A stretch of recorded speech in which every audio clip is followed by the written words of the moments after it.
Koridor bu şekilde. Yataklar karşılıklı. Tepede işte söylediğim üzere havalandırmalar var. Banyolar bulunuyor. Bu arada trende şunun bilgisini vereyim. Biz Sleeper Class'ta kalıyoruz. Ne kadar verdik bu yolculuk için? Ortam böyle. Kalabalık bayağı. Yatanlar, oturanlar.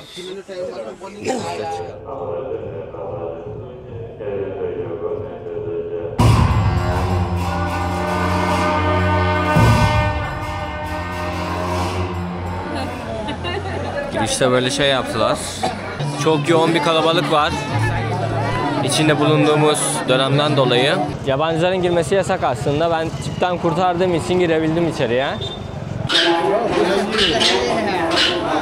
Bakın atlıyorlar, görüyor musunuz? Bakın Varanasi'nin en ünlü kaçarıcısına gelmişiz. Bizim o Antep'teki şeyciler oluyor ya, ciğerciler falan. Onun gibi düşünebilirsiniz. Sırayı görüyor musunuz kalabalık?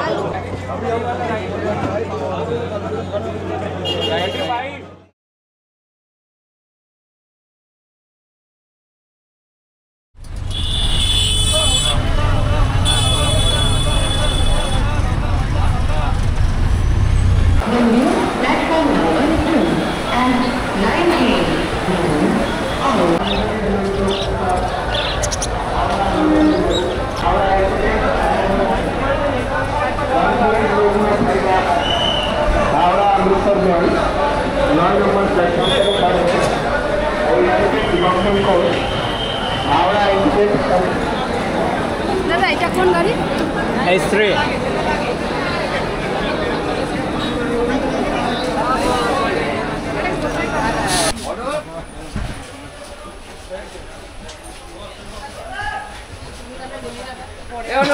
There is ventilator at least. Wow. Selamlar dostlarım. Yeni bir videodan. Kolkata'dan ayrılıyorum artık. Yanımda arkadaşım Antonio var. Önceki videodan hatırlıyorsunuzdur kendisini. Beraber Varanasi'ye gidiyoruz. Trenimize bindik Kolkata'dan.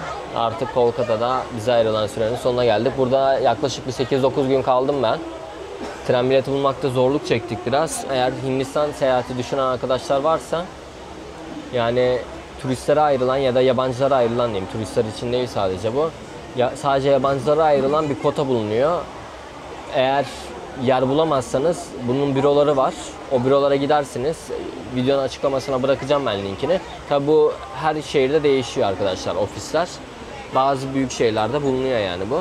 Bu şekilde bilet alabiliyorsunuz. Biz dün bu şekilde aldık. Önceden almayı denediğimizde mesela bizi bekleme listesine alıyordu. Şu anda Hindistan'da işte festival vesaire böyle önemli bir zaman olduğu için bilet bulmak oldukça zor. O yüzden bu şekilde hani size ayrılmış biletlerden satın alabiliyorsunuz. Aynı parayı ödüyorsunuz. O bakımdan iyi. Şimdi size biraz tren içini göstereyim. Bizim kaldığımız yer şu anda böyle 3 katlı bir kısım. Yukarıda gördüğünüz üzere havalandırmalar var. İşte şurada şeyler bulunuyor. Elektrik bulunuyor. İşte askı falan. Alt kısma bagaj koyabiliyorsunuz. Bir de karşı taraf var. Orası da ikili. Bildiğim kadarıyla. S5, S1, S3. Böyle bakalım. Şu anlık böyle Varanasi'ye gidiyoruz dediğim gibi buradan. Yolculuk yaklaşık bir 14 saat falan sürecek ama ne kadar zamanında ulaşacağız beraber göreceğiz. Gece treni bu. Gece yolculuk yapacağız. Şu anda saat yaklaşık 7 çeyrek. 7 çeyrekte kalkacak trenimiz. Öyle yolculuğun ilerleyen zamanlarında tecrübelerimi yine sizlerle paylaşıyor olacağım.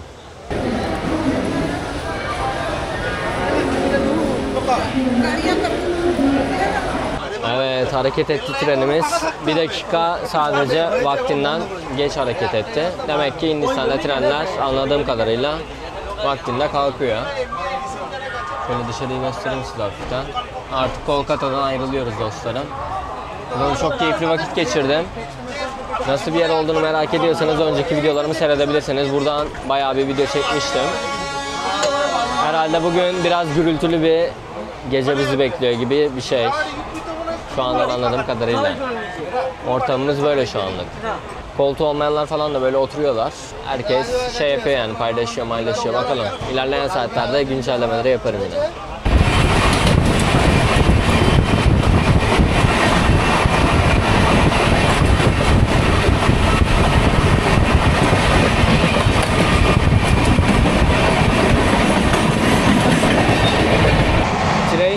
gürültü var şu anda. Bilmiyorum nasıl duyuyorsunuz da duyuyorsunuzdur. Koridor bu şekilde. Yataklar karşılıklı. Tepede işte söylediğim üzere havalandırmalar var. Burası da ana geçiş koridoru. Banyolar bulunuyor. Bakalım banyolar Hindistan'da nasıl? Bu şekilde banyolar. Koku var biraz arkadaşlar. Hani burada olabildiğince banyoya kullanmamak lazım ihtiyaç olmadıkça. Diğer vagonlarda bu şekilde işte. Koltuğu olmayanlar da yerde falan oturuyor. Çift taraflı banyolar var. Tavanlar bayağı yüksek ama gördüğünüz gibi geniş yani. Buralarda merdiven bulunuyor üst katlara çıkmak için. Bu şekilde yani.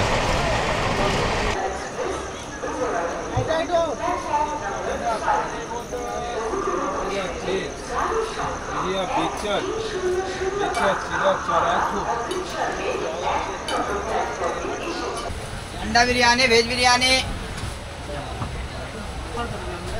अंडा बिरयानी वेज biryani Evet, yatma saati yaklaşıyor arkadaşlar. Böyle orta kısımda açılıyor, göstereyim size.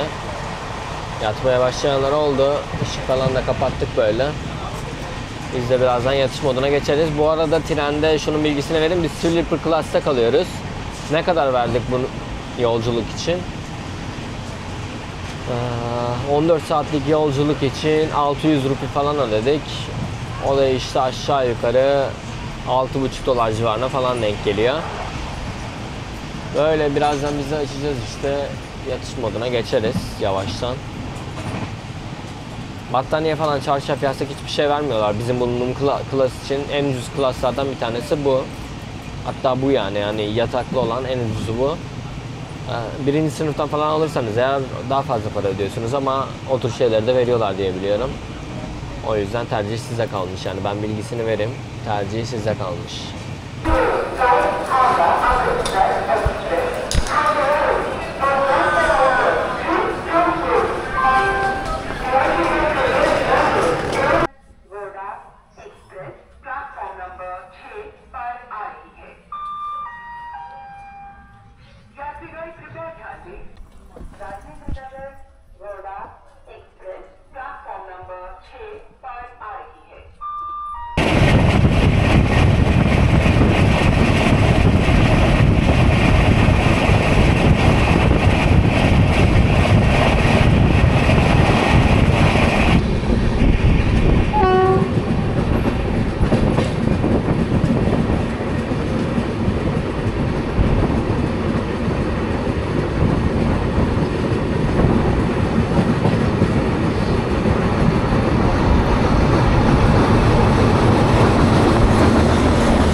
Günaydın arkadaşlar.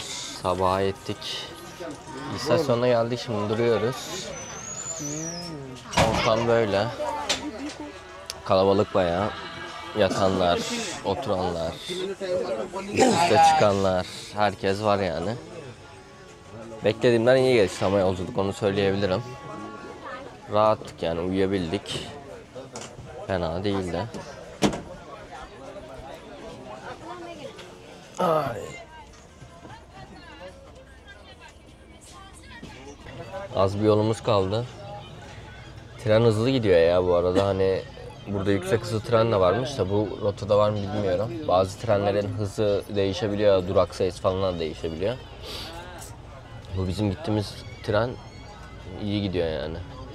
Şu anda vaktinde gidiyor gibiyiz diye düşünebiliriz. Ulaşınca söylerim zaten. Az bir yolumuz kaldı, bir 30 kilometre falan kalmıştı en son baktığımda.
Tren yolculuğumuz Kaşi'de son buldu. Şimdi buradan kalacağımız yere gideceğiz. Burası Varanasi'den bir önceki durak olarak geçiyor. Biz farklı bir yerde kalacağız, yani biraz dışında kalacağız Varanasi'nin.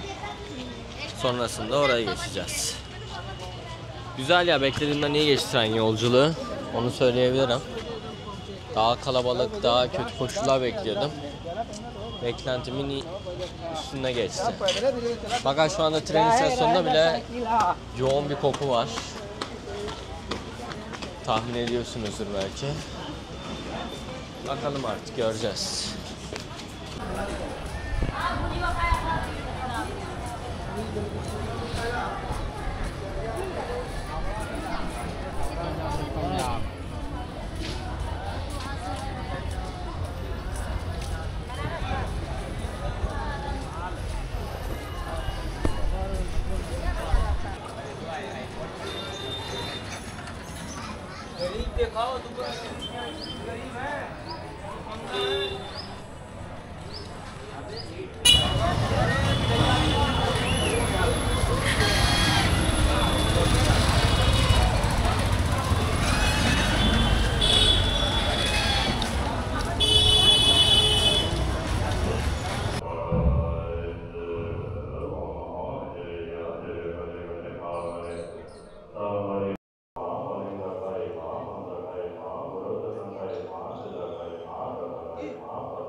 Evet, selamlar dostlarım. Sarnat'a geldik. Sarnat, baksanıza şurada hayvan gidiyor.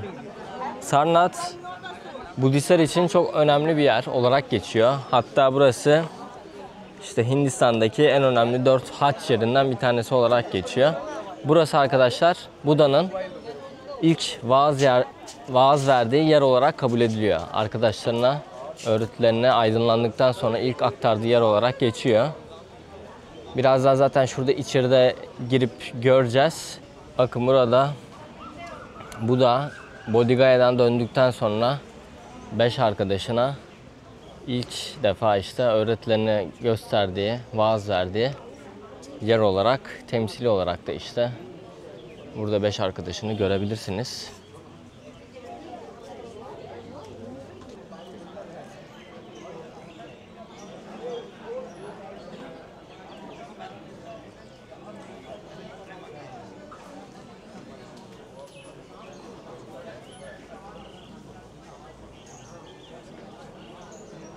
Sri Lanka'da Anuradhapura ziyaretimi hatırlayanlar vardır. Orası da yine Sri Lanka'da bulunan önemli Budist noktalarından bir tanesiydi.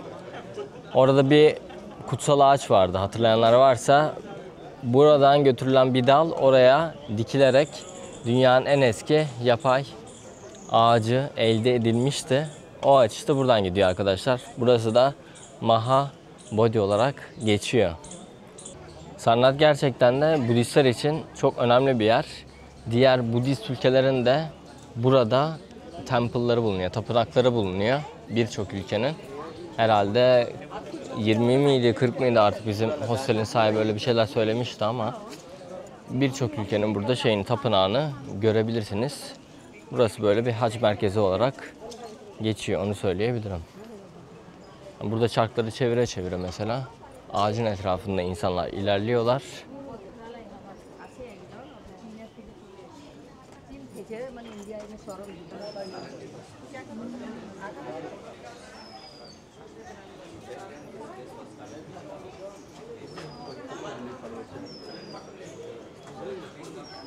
Sarnath yaklaşık Varanasi'ye bir 10 kilometre falan uzaklıkta. Biz bugün trende Kashi'den indik. Kashi'den indikten sonra Sarnath'a geldik. Daha sonra ben Varanasi'ye ilerleyeceğim ama ne zaman ilerledim bilmiyorum. Çünkü şu anda burada büyük bir dini kutlama da var. Hindu festivali olarak geçiyor aslında. Kutlaması olarak geçiyor bu. Onun da işte son günlerine yaklaşmak üzereyiz. Oraya da geçmek istiyorum. Muhtemelen Varanasi'ye oradan sonra gideceğim diye planlıyorum yani. Ben genelde hani Varanasi'ye çok fazla insan geldi bugüne kadar ama Sarnath'a geleni pek duymadım, görmedim. Gelenler illaki vardır ama burası çok ziyaret edilen bir yer değil açıkçası. Zaten burada çok fazla turist de göremezsiniz. Fakat dediğim gibi Budistler için önemli hac yerlerinden bir tanesi burası. Biz buraya az önce gelmeden önce Golden Temple vardı. Oraya uğradık. Orada işte içeride tam da işte biz ulaştığımız sırada vardı. Bir ibadet gerçekleştiriyorlardı işte günlük. Artık öğle ibadet mi oluyor bilmiyorum. Oturduk işte biz de onlarla beraber hani onlar ibadetlerini gerçekleştirirken onları seyrettik Antonio'yla. Bayağı hani etkileyici bir seremoniydi diyebilirim. Bugüne kadar gördüğüm etkileyici şeylerden bir tanesiydi. Biraz ses kaydı, biraz video almaya çalıştım. Onları da koyarım, bakarsınız. Eğer buralara gelirseniz hani tapınakları da ziyaret ederken böyle ibadet saatlerine denk gelirseniz bence daha iyi olur. En azından insanlar neler yapıyor, nasıl ibadette bulunuyorlar bir görmüş olursunuz. Bir fikriniz oluşmuş olur. Bu tür ibadet yerlerine gelirseniz arkadaşlar bir tavsiyem de terlik falan giyip gelin. Çünkü genelde içeride ayakkabınız vesaire çıkarmanız gerekiyor. Sürekli giy çıkar yaparak hem vakit kaybediyorsunuz hem de uğraştırıyor açıkçası sizi. Öyle bir öneride bulunabilirim size. Şimdi bir yemek molasına geldik. Vegetables. No y puede mirar bueno. Creo que. Compra ve hermano. Momo söyledik bu çorba gibi olandan. Bizim mantının çorbalı versiyonu düşünün. Mantı gibi olanı da var servis edilen de biz bundan söyledik. Benimki sebzeli. Antonio'nunki etli. Bakalım nasıl. Do you like it? Let's try.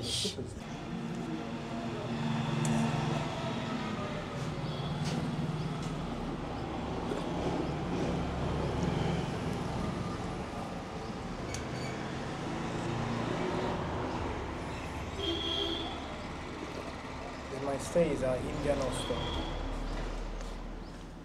Sorry? No, this is the cheapest.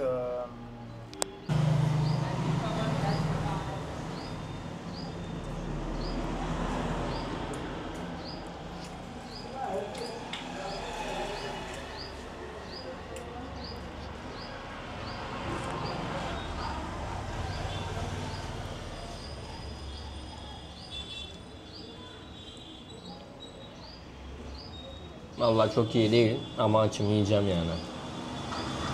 Çok bayılarak yiyeceğimi söyleyemem.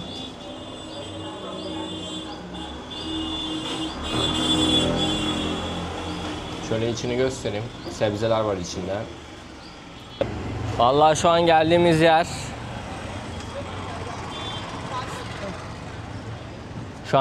yer arkadaşlar epey turistik bir yer çıktı.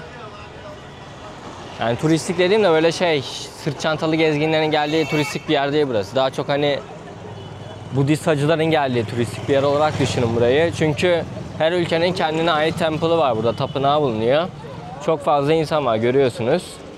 O yüzden turizm burada kötü anlamda gelişmiş.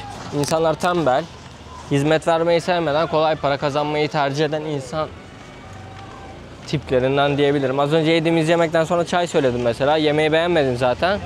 Dedim bir çay için bari. Hani normal siyah çay söyledim. Ya bir siyah çayı bu kadar kötü yapamazsın ya. Zaten kullandıkları su herhalde bayağı kötüydü.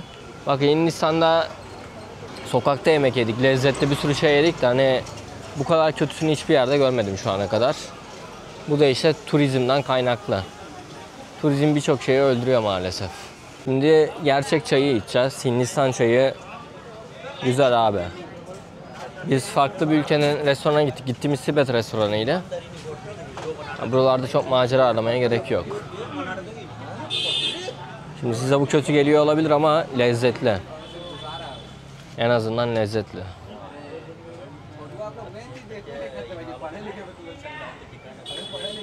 Two, please.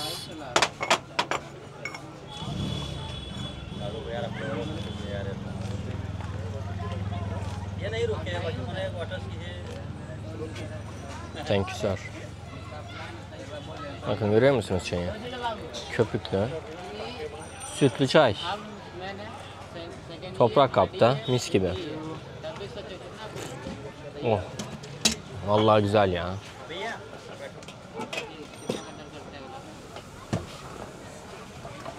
Salut.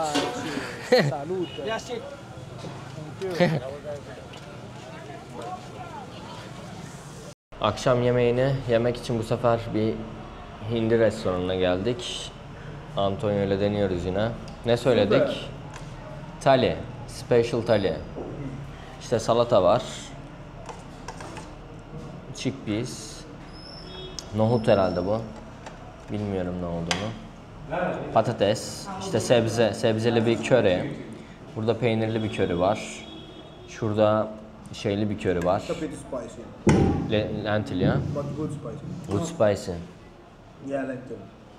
Burada ne var? Pilav var. Crunchy bir tane ekmek. Şunlar da roti. Roti. Lavaş gibi düşünebilirsiniz bizim. Bu menü 150. 2 dolar bile değil düşünün. Deneyelim bakalım nasılmış. ¿Te gusta, ha? Buenísimo.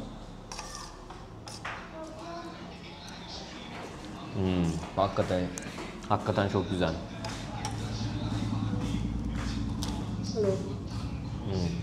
Acısı da çok iyi.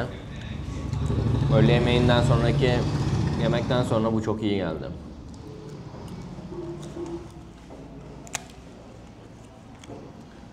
Böyle lokal bir restorandayız. Bakın.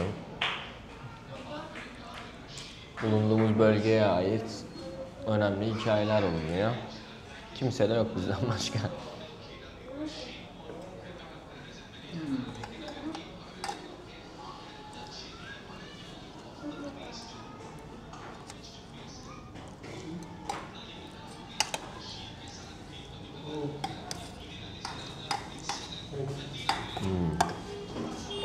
En eso hay cilantro. Yo soy cilantro. Eso también. ¿Sí? ¿Te gusta cilantro?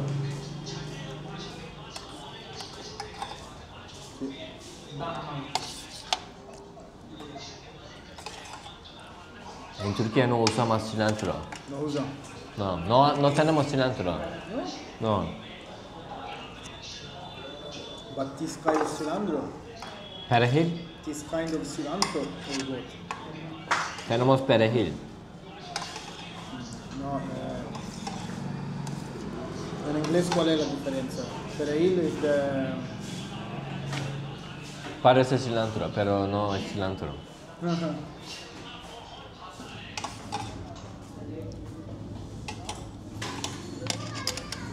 Perejil.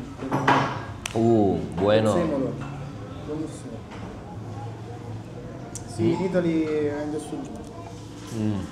Tutto cilantro, zio. Battello.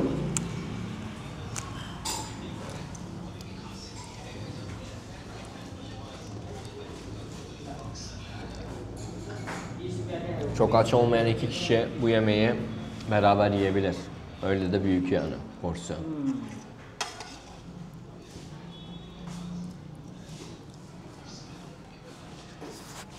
Neyse bize afiyet olsun. Hindistan'da bir tane genelde kırmızı havuç gördüğümü söylüyordum pazarlarda. Bakın burada salataya kırmızı havuç koymuşlar. Bu ne diyecek olursanız. Bizim havuca benziyor ama kırmızı yani buradaki. Tadına baktım şimdi. Pero es sabor parece sí. Sì. Non è super intenso. Sí.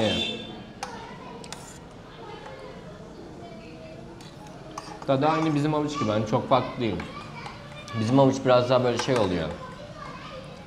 Sert ve böyle ısırdığınızda katı kutu ses geliyor ya. Bu daha yumuşak.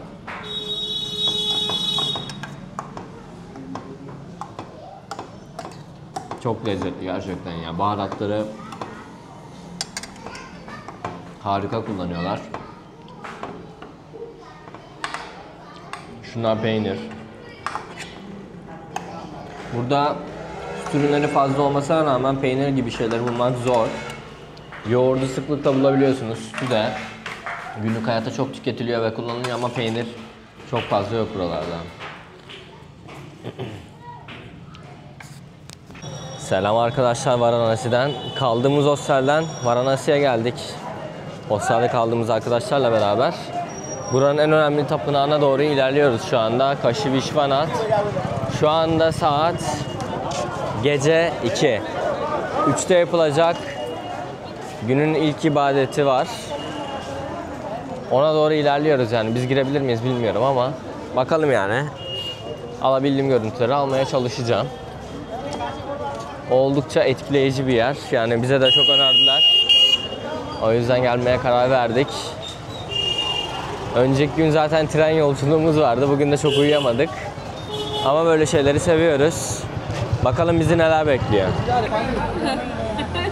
Girişte böyle şey yaptılar. Şimdi bekliyoruz bakalım. Sıra var şu anda. Sıradayız biz de. İnsanlarla beraber bekliyoruz. Yani nasıl karşılaşacağımı, nasıl bir şeyle karşılaşacağımı ben de bilmiyorum ama az çok tahmin ediyorum bir şeyler de. Genelde tahminimizin çok üstüne çıkıyor böyle şeyler. Wow. You wanna see that? I don't know. There's some Agori sitting there. Agori?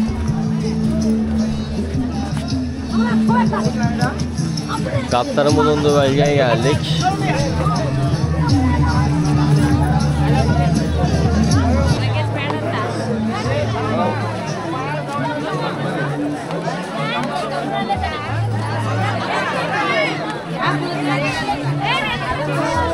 Buraları sonraki videolarda gezeceğiz arkadaşlar. O yüzden şu an sadece biz bu seremoniye katılmak için geldik aslında buraya. Varanasi'ye zaten gelip detaylı burada çekim yapacağım fakat şu anda çok yoğun bir kalabalık var. İçinde bulunduğumuz dönemden dolayı. Ama burayı da bir göstermek istedim o yüzden. Bakın şu an saat 3 yani. Düşünün kalabalığı. Burası sakin olan kısım. Kalabalığı düşünün. Yani gündüz düşünün bir de burayı. Şu an bu saatte böyle. Gerçi buranın gecesi gündüzü ters dönmüş gibi de düşünebilirsiniz. Çünkü buradaki olaylar bizden daha farklı ilerliyor. Bakın şurada mesela nehirde yıkananlar var.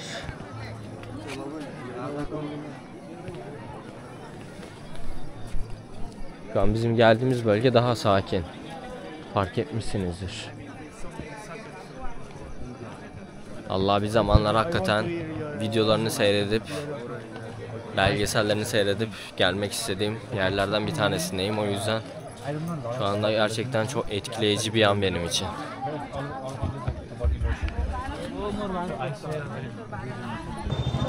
Günaydın arkadaşlar, sabah oldu. Ben içeriye girdim fakat içeriye girerken her şeyi dışarıda bırakıyorsunuz. İçeriye de yabancıların girmesi yasak aslında. Ben tipten kurtardığım için girebildim içeriye. Varsa böyle tipten kurtaranlarınız deneyin girmeye. Girebilirsiniz belki. Kalabalığı gösterin. Bakın hala insanlar sırada bekliyor. Burada saat şu anda 7. Biz de sırada bekledik. Hala insanlar girmek için böyle kilometrelerce gidiyor bakın bu kuyruk yani düşünün. Buranın ne kadar kutsal olduğunu herhalde bu görüntülerden anlarsınız diye düşünüyorum. Çok değişik bir deneyim oldu benim için. Sri Lanka'da işte şey için girmiştik Adams Peak'e tırmanırken. Orası da Budistler için kutsal bir yerde. Burası da Hindu insanlar için kutsal.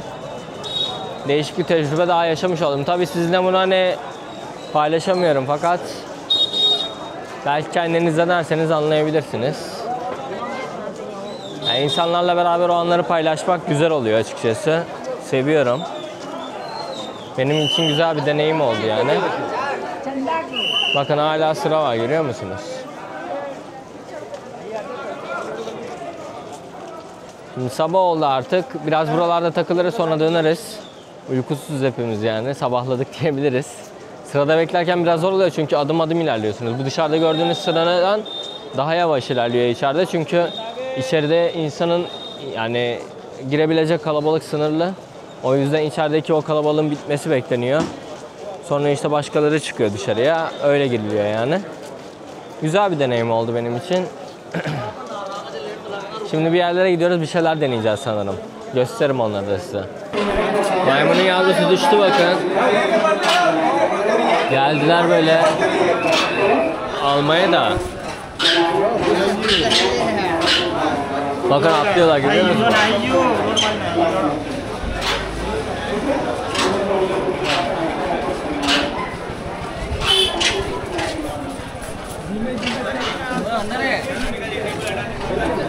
Burada bakın.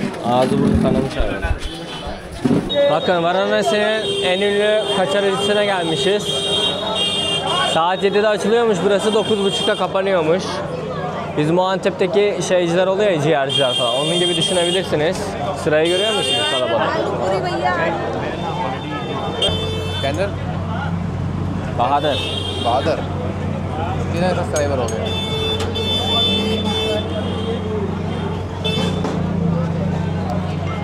Hakem.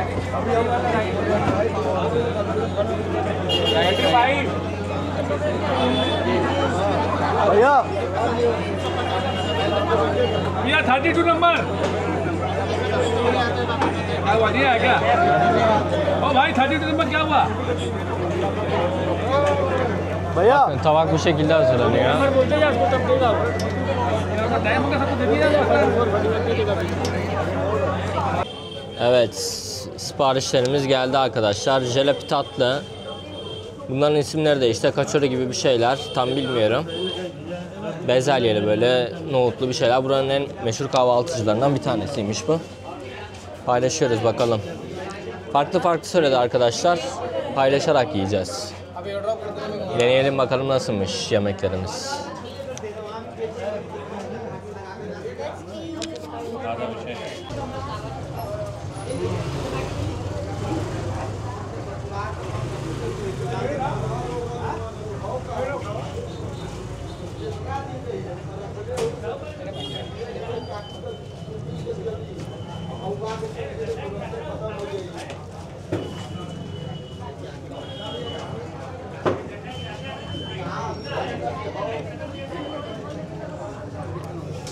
Spicy, huh?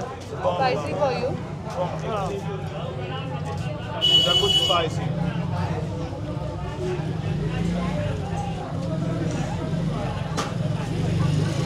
Now guys, there's two spicy food that was in Kerala. Kerala was, my God, first food.